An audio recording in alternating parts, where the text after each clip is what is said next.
Halo. Mas. Ya, ketemu lagi. Dari mana? Tapi tadi aku ajak. Ih, dari mana kamu? Aku lagi abis lihat-lihat show unit apartemen sama juga lihat tanah, lihat rumah gitu. Mau beli lagi. Udah punya 10 mau nambah lagi? Mas, yang bener aja ini nyindir ya. Aku belum ada satupun. Justru lagi bingung nih bagaimana menyisihkan anggaran untuk beli rumah atau beli apartemen lah. Begitu kan sekarang ini untuk DP saja mahal 30% kalau ini ya biayanya sekarang ya. Ya gini, rumah itu kan salah satu, kalau kita istilahnya financial planning bilangnya bahwa salah satu big purchase ya, pembelanjaan yang besar. Dan karena memang harganya udah mahal sekarang, apalagi apartemen itu mahal, apalagi rumah ya, itu perlu persiapan yang baik gitu, karena itu menyangkut juga dengan komitmen jangka panjang kalau kita mau nyicil nantinya. Nah, itu yang kita ingin tahu lebih lanjut lagi ya tentang bagaimana menyiapkan anggaran untuk membeli rumah bersama perencana keuangan Aidil Akbar Majid.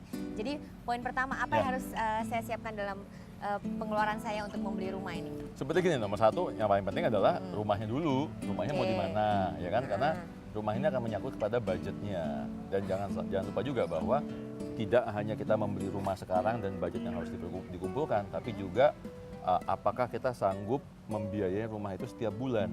Nanti akan menentukan lagi dari mulai harga rumah atau tipe rumah, tempat lokasi rumah, ataupun beli rumah atau beli apartemen ya gitu. Jadi nggak serta-merta bahwa kita hanya bicara masalah beli rumahnya dulu gitu ya. Jadi tadi nomor satu rumahnya di mana ya. Lucia tetap mau kekeh nih beli rumah ya kan. Nah, tempat lokasi di mana dan harganya berapa. Dari situ baru kita bisa tahu, oke, misalnya budget rumahnya 1 miliar. Apakah 1 miliar ini kita akan beli langsung cash tunai atau 1 miliar melalui cicilan bank.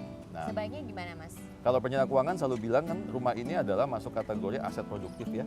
Kenapa? Karena dia nilainya selalu naik, gitu ya. Dalam jangka panjang dia selalu naik.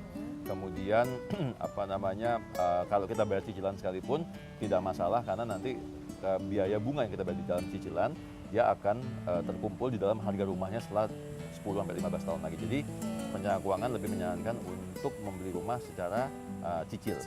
Iya, cicilan. Nah, so kalau misalnya cicilan, berarti yang harus Lucia siapkan adalah uang mukanya nih. Iya, Ya, uang 30% muka sekarang 30%. kan ya? Nah, uang muka 30% itu hanya uang muka tok loh.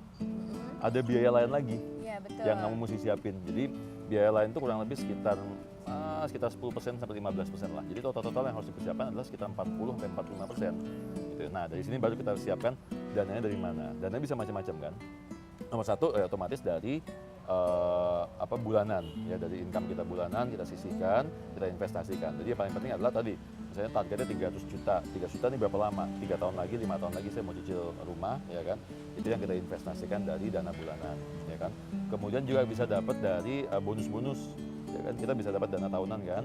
Ada bonus tuh bisa macam-macam tergantung pekerjaan kita. Ada yang setahun sekali, ada yang setiap 3 bulan sekali, ada yang tiap semester gitu ya, 6 bulan sekali dan sebagainya. Ini yang kita kumpulkan untuk investasi gitu. Nah, investasi untuk dana untuk DP tadi. Gitu. Investasi untuk DP tadi itu kita bisa di mana saja ya Mas ya? Ya, jadi balik lagi kalau DP-nya tergantung dari tujuan kita kan mau berapa lama. Kalau misalnya tujuan kita, oke, saya DP-nya agak besar nih, misalnya 300 juta kan. Berarti saya baru sanggup mencicil 5 tahun lagi. Nah, kalau 5 tahun lagi berarti boleh masuk ke produk investasi yang jangka menengah atau jangka panjang. Tapi kalau misalnya ternyata saya bisa ngumpulin banyak kok Mas, tiap bulan saya bisa taruh 5 juta sampai 10 juta buat DP. Jadi mudah-mudahan ya setahun 2 tahun terkumpul lah buat DP. Nah, itu berarti kita masuk ke jangka pendek. Nah, jangka pendek misalnya bisa tabungan deposito atau paling jauh misalnya ke emas, logam mulia gitu ya, atau ke ori, dana pendapatan tetap. Nah, itu bisa dipakai. Tapi kalau bicara baru bisa 3-4 tahun lagi harganya kan juga naik lagi Mas. Ya, Nah, itu bagaimana caranya? Nggak masalah, nanti tinggal DP-nya kita naikkan. Jadi kalau misalnya sekarang DP-nya 300 juta tadi ya, 30% kan, atau 400 juta karena tambah biaya-biaya lain. Kemudian kita tinggal naikkan, hitung misalnya dengan kenaikan lokasi itu misalnya naiknya 15% atau 20%. Nah, naik 3-4 tahun lagi selama 15% per tahun, jadi nanti DP totalnya jadi 500 juta misalnya. Nah, itu yang kita kumpulkan dari awal. Nah, kalau sudah punya dana untuk menyiapkan DP-nya, yang harus dipikirkan adalah tiap bulan nih Mas, harus bayar cicilan. Nah, itu gimana caranya? Nah, jadi tadi yang harus diperhitungkan adalah tidak hanya cicilan bulanan kan, jadi ada cicilan bulanan. Gitu. Kemudian ada biaya maintenance, ya kan, biaya maintenance rumah. Kemudian ada biaya-biaya yang menyangkut hubungan antara rumah kita dengan pekerjaan. Jadi harus dipikirkan adalah tadi opsinya apakah membeli rumah di pinggir kota dengan harga 1 miliar, tapi kamu kena biaya transport, kena bensinnya naik 2 kali lipat, kena tolnya naik dan lain sebagainya, atau mungkin beli rumah di tengah kota dengan harga yang lebih mahal, cicilannya lebih mahal sedikit gitu ya, tapi kalau di total hampir sama. Atau kalau memang budgetnya tidak bisa lebih mahal, masih tetap budget yang sama, mungkin alternatifnya beli apartemen di tengah kota.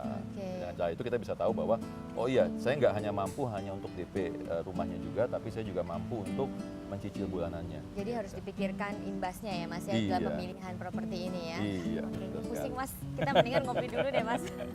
Supaya menenangkan saya jadi bisa berpikir mau beli rumah atau apartemen jadinya baiknya ya.